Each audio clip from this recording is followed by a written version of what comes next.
Párrafo segundo. Poderes del Estado. Considerado el Estado en el pueblo, con todos sus emolumentos, nombra y da su poder a un hombre que lo represente y que haga cumplir la Constitución que representa el Estado. Este nombramiento quiere decir que cada uno de los individuos del Estado, sin renunciar a su soberanía, nombra su apoderado absoluto a tal individuo, para que lo represente ante todos los otros, en sus naturales y civiles derechos de Estado o comunidad, lo que ha perfectamente sintetizado en aquella famosa y altísima fórmula del Reino de Aragón. Habiendo de nombrar rey, el pueblo elegía al que habría de serlo y nombraba una asamblea de 12 ciudadanos que con el justicia al frente, llamaban al postulante y con toda la mayor severidad se dirigía a uno le decía: nosotros, que cada uno somos tanto como vos, y todos juntos más que vos,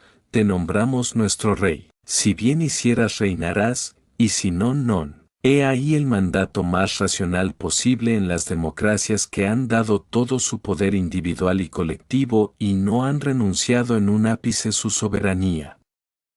Esto indica que ese apoderado es el servidor común y no el autócrata despótico, como vemos hoy en los mandatarios que se llaman demócratas. La moral del gobierno es la contenida en aquella fórmula. La técnica es la que sigue. Así como el individuo necesita el poder racional de su voluntad para mantener el concierto de sus facultades psicológicas, así como el régimen eficaz de la familia exige una fuerza directriz que se llama patria potestad, del mismo modo es necesario para la conservación del orden social que exista un poder material que garantice la limitación efectiva de todas las libertades para conciliar todos los derechos. Ese poder regulador se llama autoridad, que es dada por y para la soberanía del Estado, pueblo. Esa autoridad necesita un medio para manifestarse, una forma que exprese sus mandatos o sus permisiones y el mismo pueblo hace esa forma, a la que llamamos ley. Ley quiere decir voluntad de las mayorías ordenada por la razón, con un fin de bien común. Las leyes que no llevan el sello de bien común manifestado en la conformidad del pueblo soberano, no son tales leyes, son una imposición autócrata que demuestra que se le ha usurpado al pueblo sus derechos. Las leyes no pueden ser secretas ni contener ofensa. En el primer caso, el que las ignora no está obligado a cumplirlas. Y en el segundo, el ofendido individual o colectivamente tiene el derecho de protestarlas en todas las formas. Pero cuando las leyes atacan a la moral y a la verdadera libertad del hombre, está obligado el pueblo a derribar al poder y al cuerpo legislador, entregando el mando y representación a una asamblea digna, que renueve lo arcaico de la Constitución, y esto es lo que en verdad demuestra la moral de un pueblo y su progreso. El poder central instituido debe tener libertad ejecutiva dentro del mandato constitucional, mientras que el pueblo no ponga el veto, porque jamás pierde su soberanía. Pero suponemos que el jefe de Estado en cumplimiento de su deber, ejerciendo la patria potestad de todos sus ponderantes, que lo son por ley hasta sus contrarios en política, el jefe de Estado, repito, sabrá adelantarse a prevenir las necesidades públicas, porque es obligado a ser un verdadero maestro en economía política. Y en este caso estará demostrado en el bienestar popular que se encontrará satisfecho. Necesita también el jefe de Estado libertad para reprimir los atentados, no a su gobierno, sino al Estado, por otro Estado extraño, pero consultando para caso de guerra inevitable, a la opinión mayor que no piensa esta como el Congreso o cuerpos legisladores. Para reprimir las sublevaciones de los disconformes del régimen, está autorizado, en general, por la Constitución. Pero esta es sólo una ley empírica, por lo que en las represiones internas por protestas es necesario muchas consultas a la conciencia y la razón, no sea que los protestantes sean mayoría que podrán ser dominados por las armas. Pero las ideas no se pueden matar, y si las ideas de los protestantes son mayoría, la represión no está autorizada por la Constitución y la opinión y se comete un crimen de lesa nacionalidad, pero desde ese momento, el Estado o poder representativo no existe ya de hecho, aunque parezca existir de derecho. Resulta, pues, que para ser eficaz la acción de la autoridad del jefe del Estado, estará investido de dos facultades, prevenir y reprimir. La primera pertenece de lleno a la economía política y moral social, por la más alta y completa educación y con la mayor claridad en la exposición de las leyes. Y la segunda lo autoriza a corregir a las minorías causantes, pero jamás a su destrucción ni a arrancar a los individuos del suelo del Estado que los recibió al nacer o los admitió como buenos y de provecho.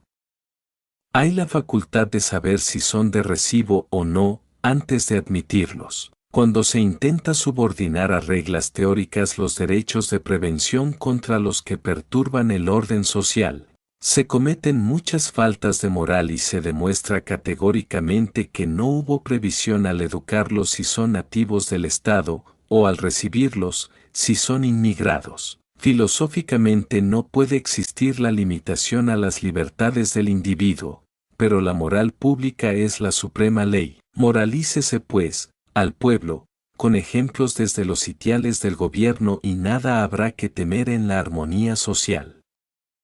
En esa armonía se derogan leyes inservibles que pasaron de su momento necesario y se renuevan las constituciones, cada día, conforme al progreso que imponen las evoluciones. Mas mientras no llega ese momento deseado de armonía, los encargados de aplicar el contrato social, tengan en cuenta que son hombres y como tales, pueden mañana ser juzgados por otros hombres.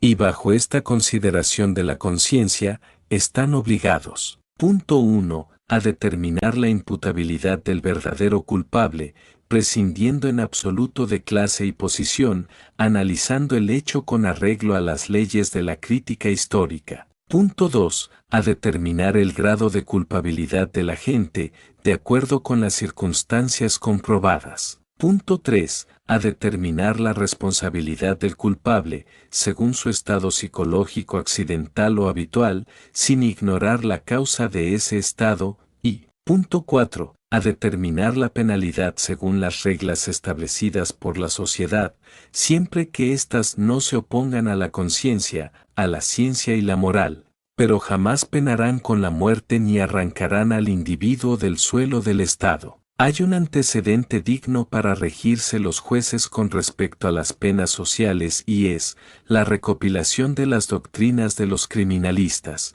que necesariamente han tenido que estudiar más la psicología de las sociedades y su experiencia ha sentado esta norma de conducta. Las penas, dicen, deben ser iguales para los delincuentes, proporcionales a sus faltas y moralizadoras para la sociedad.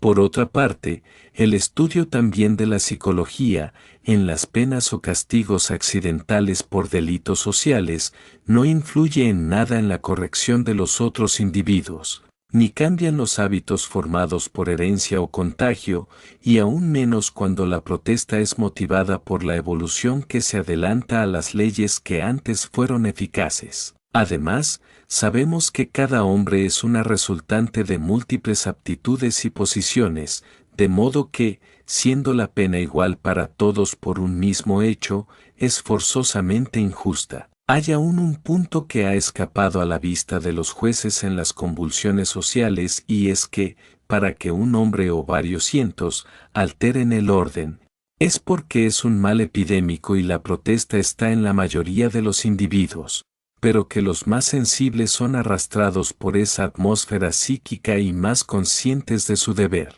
lo exponen de palabra o por escrito, y mueven a la masa misma que creaba la atmósfera psíquica, que hería su sensibilidad.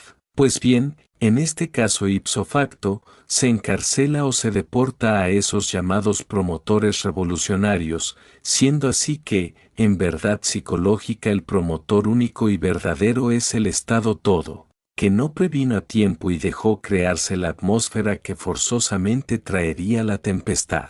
Si todos trabajaran, si al trabajador no le faltara lo necesario a la vida del cuerpo, y se le diera la moral necesaria, alimento del alma, no se revelaría su espíritu, porque habría armonía social. Entonces llegamos al sabio proverbio que nos enseña que más vale prevenir que corregir.